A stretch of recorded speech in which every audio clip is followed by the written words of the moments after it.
Muy bien, es un capítulo un poco extenso, son 18 versículos a lo que venimos nosotros estudiando en cada párrafo en Santiago, pero vamos a leerlo todo. Además, cuando lo empecemos a leer se van a dar cuenta que es bastante conocido. Santiago, capítulo 3, versículo 1 en adelante, dice así de esta manera: hermanos míos, no os hagáis maestros muchos de vosotros, sabiendo que recibiremos mayor condenación, porque todos ofendemos muchas veces. Si alguno no ofende en palabra, este es varón perfecto, capaz también de refrenar todo el cuerpo. He aquí nosotros ponemos freno en la boca de los caballos para que nos obedezcan y dirigimos así todo su cuerpo. Mirad también las naves, aunque tan grandes y llevadas de impetuosos vientos, son gobernadas por un pequeño, muy pequeño timón por donde el que las gobierna quiere. Así también la lengua es un miembro pequeño que se jacta de grandes cosas. He aquí cuán grande bosque enciende un pequeño fuego.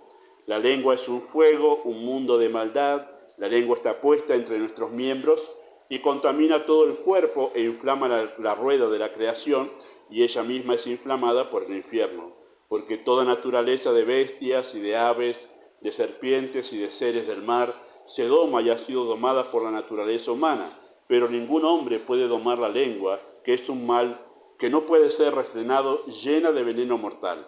Con ella bendecimos al Dios y Padre, y con ella maldecimos a los hombres, que están hechos a la semejanza de Dios. De una misma boca proceden bendición y maldición. Hermanos míos, esto no debe ser así. ¿Acaso alguna fuente hecha por una misma abertura agua dulce y amarga?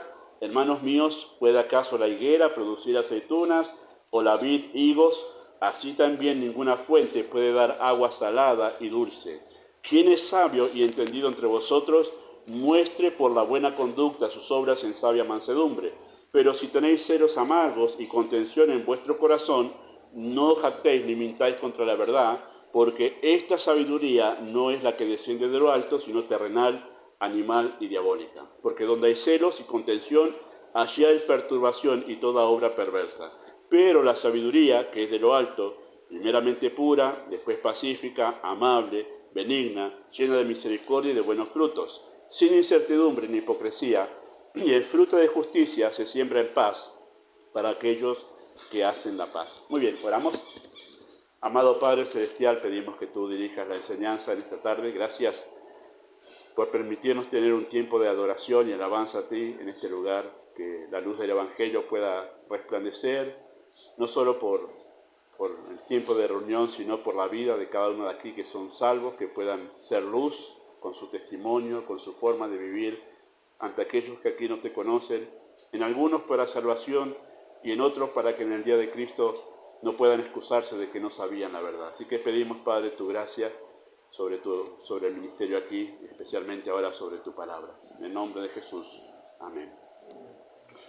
Muy bien, el capítulo 3, la exhortación está dirigida a unos que ansiaban tener un lugar de liderazgo. Así comienza el texto, ¿no? Versículo 1, hermanos míos, no os hagáis maestros muchos de vosotros, sabiendo que recibiremos mayor condenación, ¿no? Había algunos ahí en ese lugar a los que Santiago les escribe, donde se reunían en una sinagoga, que estaban ansiando poder tener un lugar de liderazgo, desde el frente, decimos nosotros, ¿no? Desde el lugar de la enseñanza. El lugar de enseñanza es un lugar de liderazgo. Enseñamos a las personas, las dirigimos, les aconsejamos, les hablamos la verdad de Dios. Así que es un lugar realmente de relevancia y de mucha responsabilidad. A eso nos referimos de relevancia. Y en verdad suele haber esa tentación, ¿no? Poder estar en el frente. A veces cuando uno es nuevo en la fe, dice, ay, me gustaría estar en el frente como está el pastor para poder hablar, decir cosas. Bueno, este texto ayuda a que seamos precavidos en ese asunto del liderazgo. Vamos a ampliar un poco más la aplicación, pero está dirigido especialmente a aquellos que se apresuraban para estar enseñando, liderando desde la enseñanza dentro de una congregación. Y Santiago comienza ahí justamente esta declaración o esta exhortación dándola a ellos, ¿no? Pero comienza declarando una advertencia, lo empieza diciendo con una advertencia. O sea, hace así Santiago: ojo, si ustedes están queriendo anhelar tener un lugar de liderazgo enseñando, ojo, mucho ojo. ¿Por qué? Porque recibiremos mayor condenación. Esa es la advertencia que da allí. O sea, las personas que están en el liderazgo, pesa sobre ellos una mayor condenación si hacen mal su trabajo, ¿no? A eso se refiere. Hay una mayor responsabilidad que tiene la persona que está en liderazgo, por lo cual pesa sobre él un mayor castigo si es que no hace bien el trabajo, ¿sí? Se espera más de las personas que tienen mayor responsabilidad. Al que mucho se le confía, mucho se le dará. O al que mucho se le dará, mucho se le confía. Hay así, bueno, así es el texto. O el pasaje que dice, quien es fiel en lo poco, también es fiel en lo mucho. Quien en lo poco es injusto, también en lo más es injusto. La idea de que siempre se espera más de aquel que está en responsabilidad. Y es así, por lo menos en nuestra iglesia en Lavallol, lo digo periódicamente a los que sirven, sobre los que sirven y tienen una responsabilidad en la iglesia, se espera más que de los demás creyentes. Siempre se espera más. Si bien en nuestra obediencia y dedicación al Señor, todos los creyentes debemos aspirar a ser fieles al Señor, de los que están en liderazgo se espera que las cosas más básicas de la vida espiritual las tengan resueltas. O sea, por ejemplo, un creyente que está en liderazgo no puede ser un creyente que falte a la iglesia. Eso es básico. Eso es el ABC de la vida cristiana, ¿no? Si nosotros vemos a alguien, por ejemplo, al pastor, que usted va el domingo a la iglesia, el pastor dice, ¿qué pasó con el pastor? No está, se fue porque tenía un cumpleaños de 15 de un primo. Y usted dice, no, porque no puede ser. Y sí, no puede ser. El pastor tiene que tener todas esas cosas resueltas. O sea, las cosas más básicas de la vida espiritual, los que estamos en liderazgo, ya están resueltas. ¿Y qué quiere decir que está resuelta? Que no es un problema para nosotros la vida de oración, la lectura de la Escritura, tener ese hábito. Los creyentes maduros en la vida espiritual, todas esas cosas las tienen resueltas. Y cuando uno piensa en una iglesia, por ejemplo, personas para responsabilidades altas, lo que mira justamente es eso, que las cosas más básicas de la vida espiritual, el atarse los cordones, suelo decir yo, eso ya lo tengan resuelto. Realmente ya tengan eso como una cosa que no es un problema realmente para llevarlo adelante. Bueno, Santiago se refiere a eso aquí. Tengan cuidado porque hay cosas en verdad que ustedes ya deben tener resueltas en su vida espiritual antes de pensar en ocupar un lugar de liderazgo en la enseñanza, ¿sí? Conlleva una mayor condena si el trabajo no es bien realizado. Ante esta realidad, ¿sí? Ante la realidad de que estar en un lugar de liderazgo y de enseñanza implica una mayor responsabilidad, no se apresuren a asumir el lugar de liderazgo sin antes asegurarse que tienen el carácter, ¿sí? El carácter que la responsabilidad demanda. Siempre en la Biblia se mira esto, no el conocimiento, no el carisma de una persona, no la buena voluntad incluso. Lo que se mira es el carácter de la persona. Eso se mira. ¿Sí? Cuando Cristo habló de quién va a ser el primero entre vosotros, ¿quién iba a ser el primero entre vosotros? El que tiene un carácter humilde, servicial. Entonces se mira el carácter siempre. Eso es lo principal que se mira. Bueno, y eso es lo que Santiago dice aquí. Hay que trabajar el carácter antes de pensar en un lugar de liderazgo. Bueno, ¿cuál es la virtud de carácter que demanda estar en este lugar de enseñanza y de responsabilidad? Bueno, la virtud que Santiago destaca en todo lo que se dice acá, ¿sí? De principio hasta fin, la virtud que Santiago destaca es el dominio propio, ¿sí? Dominio propio. Y dominio propio es la capacidad de dominarse uno mismo, porque si bien hay varias cosas que muestran la madurez de un creyente, creo que no hay ninguna que sea tan clara la evidencia de su madurez como el dominio propio. Eso lo vemos nosotros en la vida natural. Por ejemplo, un bebé, como todavía no es un adulto responsable, no ha madurado en su vida, un bebé llora con dominio propio, o sea, llora y dice, en este momento no puedo llorar porque mamá y papá están conversando, así que no voy a llorar, tengo ganas de comer, pero no voy a llorar. ¿Tiene ese dominio propio? No, se larga a llorar cuando no tiene dominio propio, no controla sus emociones, no controla sus apetitos, no controla nada porque no es adulto todavía. Cuando crece y madura y es una persona, puede estar en una reunión, tiene hambre y se controla. Me falta poquito. Ya el pastor hoy va a terminar 20 minutos, cuando lleguemos a casa comemos. No se pone a llorar en medio de la reunión porque tiene hambre, porque ya es adulto, ya es maduro, ¿sí? El dominio propio es una de las evidencias, y estoy dando un ejemplo muy básico, ¿no? Eso es en todas las demás cosas.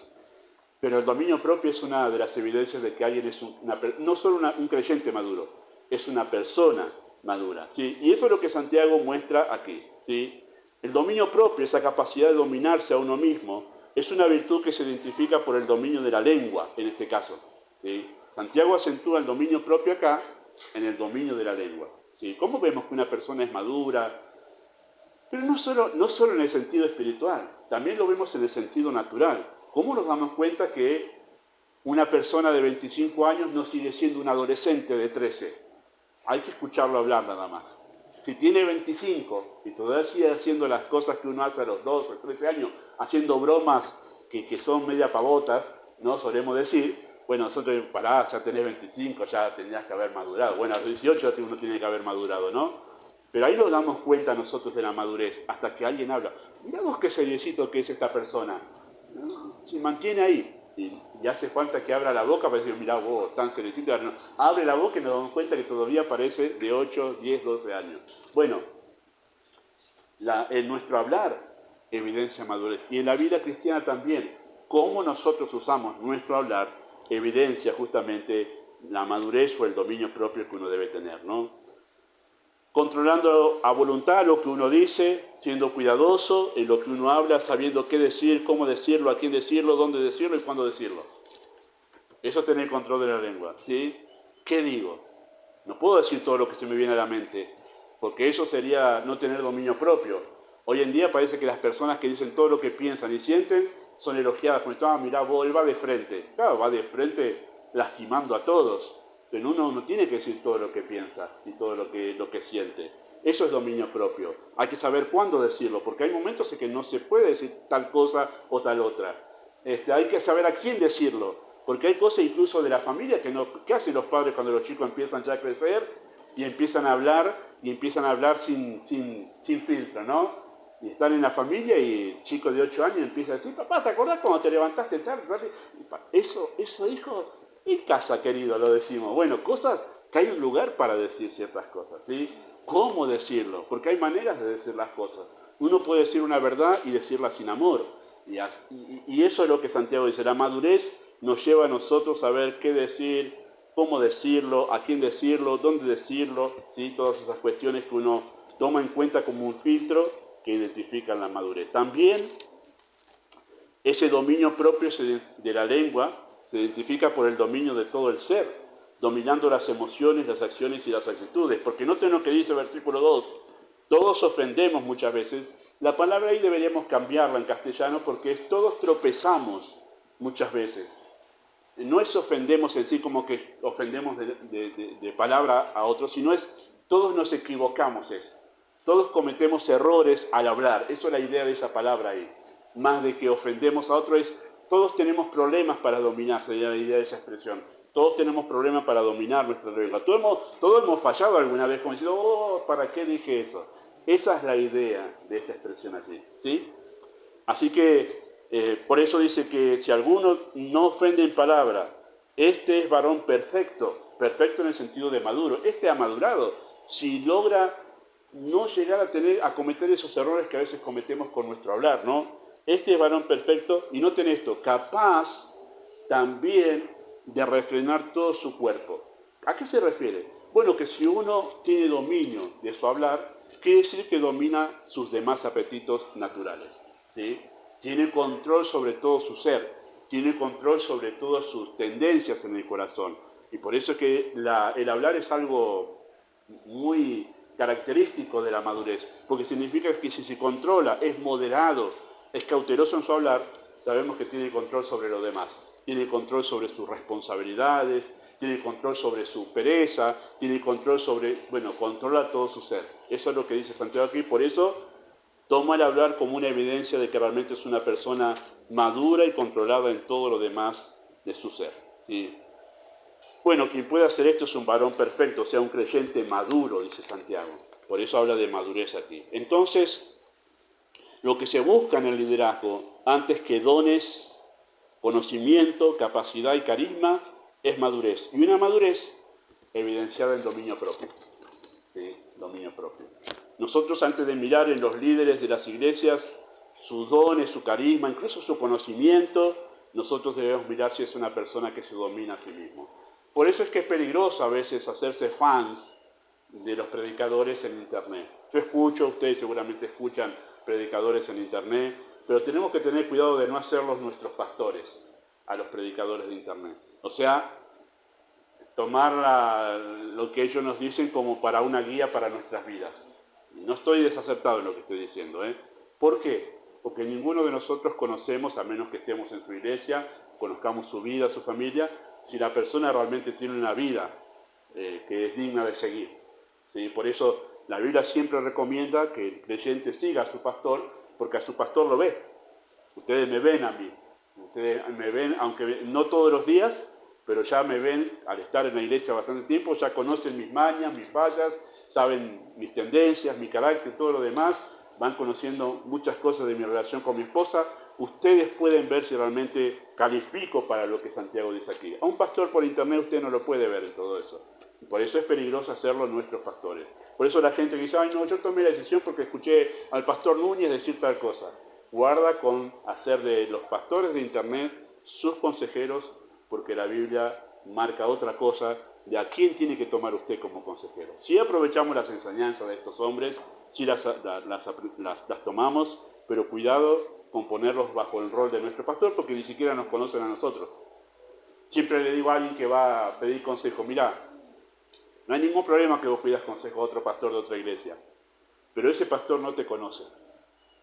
Ese pastor no te ve como te ve tu pastor todas las semanas en la iglesia. Él no te conoce en verdad en tus problemas familiares, no te conoce en tu carácter y no conoce el contexto del problema que vos le vas a llevar. Y eso le digo a la gente que me viene a mí de otra iglesia, en alguna ocasión siempre pasa en algún campamento, mira, yo te puedo decir esto, pero quien mejor te puede aconsejar en esto es tu pastor, porque él te conoce. Y siempre dejo ahí la cosa, porque yo no estoy en la iglesia de él, y no conozco su familia, y no conozco su contexto, y puedo estar asumiendo un rol equivocado, dándole un consejo a alguien de quien yo no conozco su contexto familiar. Por eso, en verdad, nosotros debemos seguir a personas a quienes conocemos en cuanto a su dominio propio y su carácter. Así que antes de avanzar en la enseñanza del escritor, debemos entender que Santiago utiliza el hablar, queridos hermanos, o sea, la lengua, el hablar, como la evidencia inconfundible de una realidad del corazón. O sea, cuando Santiago se refiere a la lengua, en realidad está haciendo alusión a la condición del corazón. ¿Por qué? Porque de la abundancia habla la boca. Así que Santiago, más que a la lengua, se está refiriendo a la situación del corazón de la persona. Pero como el corazón no lo vemos, lo que sí vemos es su hablar, o escuchamos su hablar, ¿sí? Y eso es la evidencia de cómo está su corazón. Y así Santiago utiliza acá eso como la evidencia de la realidad espiritual de una persona. A partir del versículo 3, Santiago comienza a explicar esta verdad mediante algunas ilustraciones. Me gusta cómo enseña Santiago porque se nota que era conocedor de muchas cosas y las aplicaba a la enseñanza bíblica, ¿no? Primero usa dos ilustraciones positivas, versículos 3 y 4. Dice, aquí nosotros ponemos freno en la boca del caballo para que nos obedezcan y dirigimos así todo su cuerpo. Versículo 4, mirad también las naves, aunque tan grandes y llevadas por impetuosos vientos, son gobernadas por un muy pequeño timón por donde el que las gobierna quiere. Son dos figuras o analogías positivas para señalar el poder de la lengua, ¿sí? El hecho de tener dominio sobre el hablar implica que uno puede tener dominio sobre todo el ser. Así lo utiliza Santiago aquí, ¿no? El freno de los caballos, creo que todos nosotros hemos tenido de alguna manera cercanía con algún caballo, ¿verdad? O con alguien que tiene caballos. Y con un pequeño freno. Me ha tocado a mí, visitando a mis familiares en Santiago del Estero, poder tener esa experiencia, de tener las riendas en un sulky de mi tío, tener las riendas ahí, y cómo responden enseguida, apenas uno tira el caballo, ya responde enseguida. Y es un pequeño hierro, y la fuerza del caballo es enorme, pero uno lo domina. Y haciendo el movimiento para aquí y para allá, ¿no? Este movimiento así, para que doble para aquí y para allá. Tremendo. Control, es magnífico tener el control con unas tiritas nomás. Bueno, esa es la idea de Santiago aquí. Algo tan pequeño gobernando algo tan grande. Y después el timón, ¿sí? Pequeño timón de inmensos buques, pero con un pequeño timón el capitán está lo más pancho ahí, para aquí, para allá, dirigiendo todo ese peso, toda esa masa de metal, con un pequeño timón dirigiéndolo. Así que la analogía que utiliza Santiago es para decirnos, miren, en realidad no estoy equivocado en lo que está diciendo, que algo muy pequeño demuestra que ustedes pueden dominar todo su ser. Esta es la evidencia de que ustedes pueden tener dominio sobre todo lo demás, ¿sí? Y después lo que hace en segundo lugar es usar una ilustración negativa de la lengua, ¿sí? Versículo 5b al 6. Noten la mitad del versículo 5. He aquí cuán grande bosque enciende un pequeño fuego. La lengua es un fuego, un mundo de maldad. La lengua está puesta entre nuestros miembros y contamina todo el cuerpo e inflama la rueda de la creación y ella misma es inflamada por el infierno. Así que lo que Santiago hace es hablar en sentido negativo. Así como la lengua, el dominio de la lengua es manifestación de que podemos controlar todo nuestro cuerpo, también dice guarda, porque la lengua es como un pequeño fuego. ¿Han visto un pequeño fuego como se enciende un gran incendio en los bosques? Es porque alguien sencillamente se olvidó de apagar el fueguito del asado en medio del bosque. Y de ese pequeño fueguito, un desastre, consumió todo el bosque, ¿no? Así que esa ilustración es negativa, en el sentido de que dice, miren cuánto daño se puede hacer si uno no controla su hablar. Si uno no controla su hablar. Bueno, eso es algo que nosotros podemos verificar en nuestro propio día a día, ¿verdad? ¿Cuánto daño hemos hecho? Porque simplemente dijimos una palabra equivocada, en el momento equivocado, de la manera equivocada, y eso produjo un quiebre con alguno en la familia, la esposa, el esposo, los hijos, que después uno termina amargado el día y a veces hay enemistades que se han formado entre el medio de la familia por semanas o por meses o a veces por años, porque ¿por qué estás así? Porque ese día vos dijiste, ¿qué dije? Esto es, wow, ni me dijo él, sí, eso fue. Con cuán poquito, ¿no? Podemos destrozar toda una vida. ¿Sí? Recuerdo un pastor que hablaba y enseñaba sobre este texto y hablaba sobre el tema del chisme en realidad. Cómo podemos destruir la vida de las personas con un chisme. Y alguien había sembrado el chisme sobre un matrimonio y había sembrado el chisme de que fulano, el esposo de Mengana, le había sido infiel. Pasó de verdad en realidad, le había sido infiel, pero no era verdad. Y se empezó a correr la bolilla de que le había sido infiel a su esposa. Hasta que una tarde llegó el esposo a su casa y la mujer estaba colgada, se había ahorcado, se había matado por eso. Tremendo, ¿no? Y no era cierto lo que había sucedido. Por eso debemos tener mucho cuidado de andar diciendo cosas que no son ciertas a los demás. Tenemos que tener cuidado con el chisme. ¿Cuánto daño podemos hacer porque no controlamos nuestra boca? ¿Sí? Esa es la idea de Santiago aquí. ¿Cuánto daño podemos hacer por no tener control sobre nuestro hablar? ¿Sí? Bueno, así que después de la ilustración negativa, lo que hace Santiago en tercer lugar es explicar la imposibilidad humana para tener control sobre la lengua. Noten versículos 7 y 8, versículos 7 y 8, dice así de esta manera, dice, porque toda naturaleza de bestias, de aves, de serpientes, de seres del mar se doma y ha sido domada por la naturaleza humana, pero ningún hombre puede domar la lengua, que es un mal que no puede ser refrenado, llena de veneno mortal.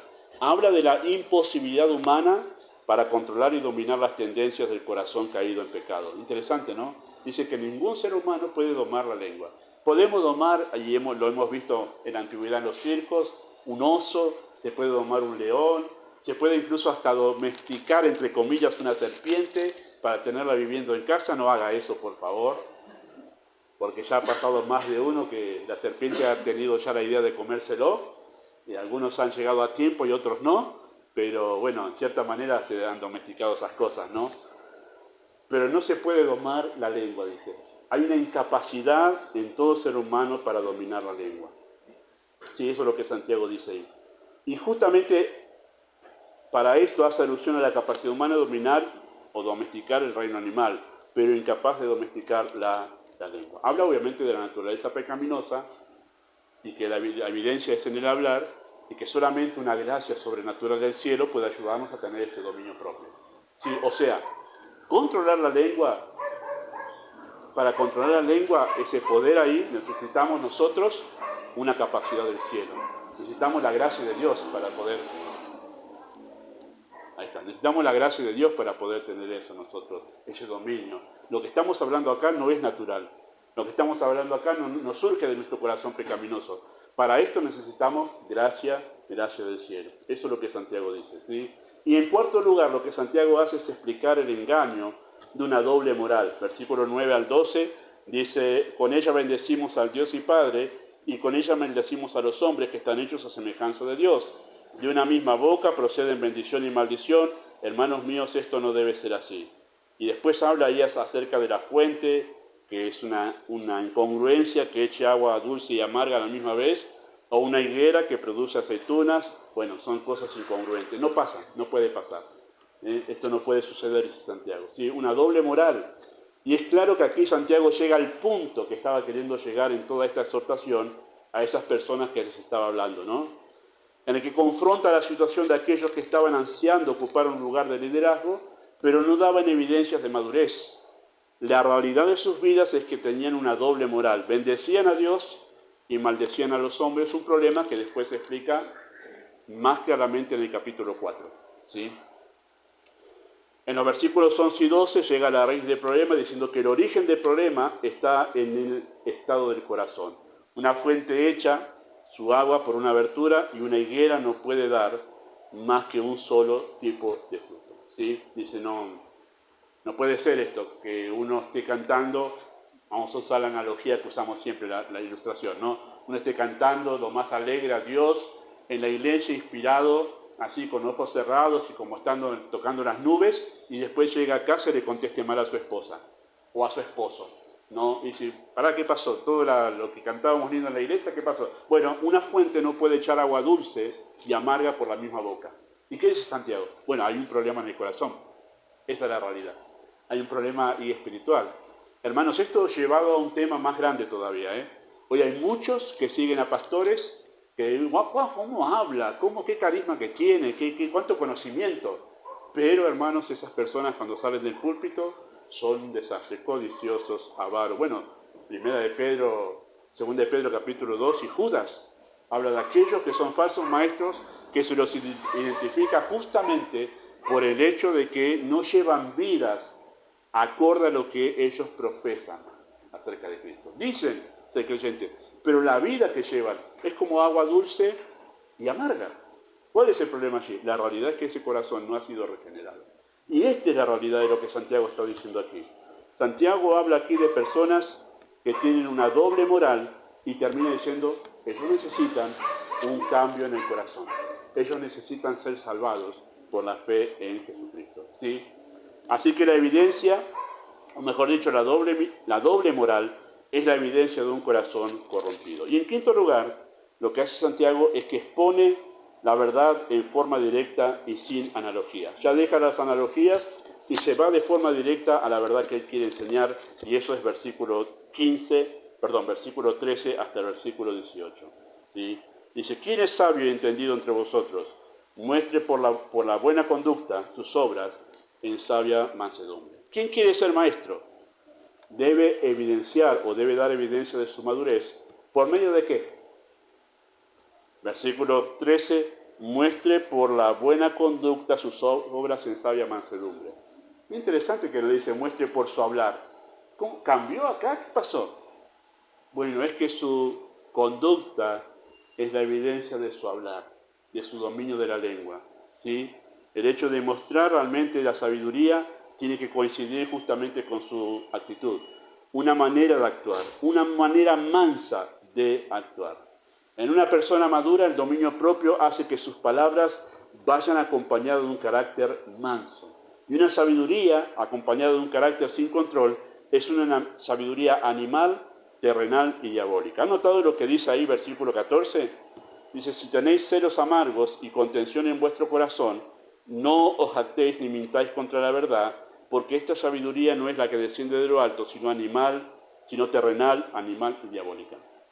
O sea, si alguien dice ser predicador y predica una barbaridad, wow, qué elocuencia, qué carisma, qué conocimiento, pero después la persona, celos amargos, contención, se pelea con todos, es un desastre en su familia, es un desastre con su esposa, y dice, bueno, no, esta sabiduría no viene del cielo, esta sabiduría es terrenal, animal y diabólica. Esto es diabólico, dice.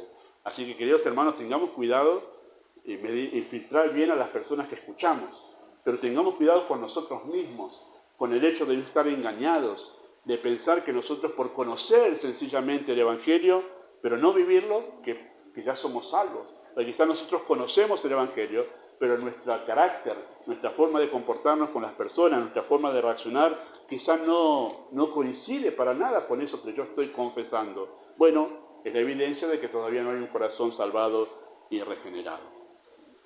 Una sabiduría que viene de Dios va acompañada de un carácter santo y piadoso. ¿Han notado eso? Versículo 17, pero la sabiduría que es de lo alto es primeramente pura, después pacífica, amable, benigna, llena de misericordia y de buenos frutos, sin incertidumbre ni hipocresía, y el fruto de justicia se siembra en paz para aquellos que hacen la paz. Dice, aquellos que estaban anhelando y deseando un lugar de liderazgo, miren, trabajen primero en su carácter, tengan dominio sobre su carácter. Todos tenemos la tendencia a la ira, diría Santiago, a esas personas, pero ustedes tienen que controlar su ira. Todos tenemos tendencia a la depresión, pero usted si es maduro va a controlar su depresión. Todos tenemos tendencia a la ansiedad, pero usted si es maduro va a controlar su ansiedad. Entonces, para que alguien pueda pararse en un púlpito, no tiene que ser perfecto, pero sí tiene que ser maduro. ¿Y cómo se ve esa madurez? En su dominio propio. Tiene dominio propio, sabe controlarse. Y como a veces nosotros no conocemos a la persona en profundidad, ¿qué podemos mirar para saber si tiene dominio propio yo? Empieza a charlar con la persona, empieza a sacarle temas, empieza a tener conversaciones un poco extensas, y ahí va a poder ver si la persona tiene dominio propio o no sobre su vida. Después quizá cuando la conoce puede ver más cosas, pero charle con la persona, a ver qué sale de su corazón, qué hay dentro de su corazón. ¿Hay queja? ¿Hay Biblia? ¿Hay piedad? ¿Hay tranquilidad? ¿Hay ánimo? ¿Inspira confianza? ¿Inspira esperanza en el Señor? ¿O es una persona quejosa? ¿O es una persona amargada? ¿O es una persona iracunda? Bueno, la realidad de su alma va a salir en el hablar. Santiago nos da acá a nosotros un claro cuadro de lo que hace la fe verdadera en el corazón de una persona. Le lleva a tener dominio propio, controla sus tendencias en el corazón, que todos las tenemos. ¿Sí? Vamos a orar. Amado Padre Celestial, pedimos tu gracia sobre la enseñanza. Oramos, Padre, que tú seas honrado y glorificado en medio de este tiempo aquí, de meditación, de oración, de cánticos. En nombre de Cristo sea exaltado en medio nuestro. Pedimos tu bendición en el nombre de Jesús. Amén. Muy bien, vamos a pasar un poquito tiempo.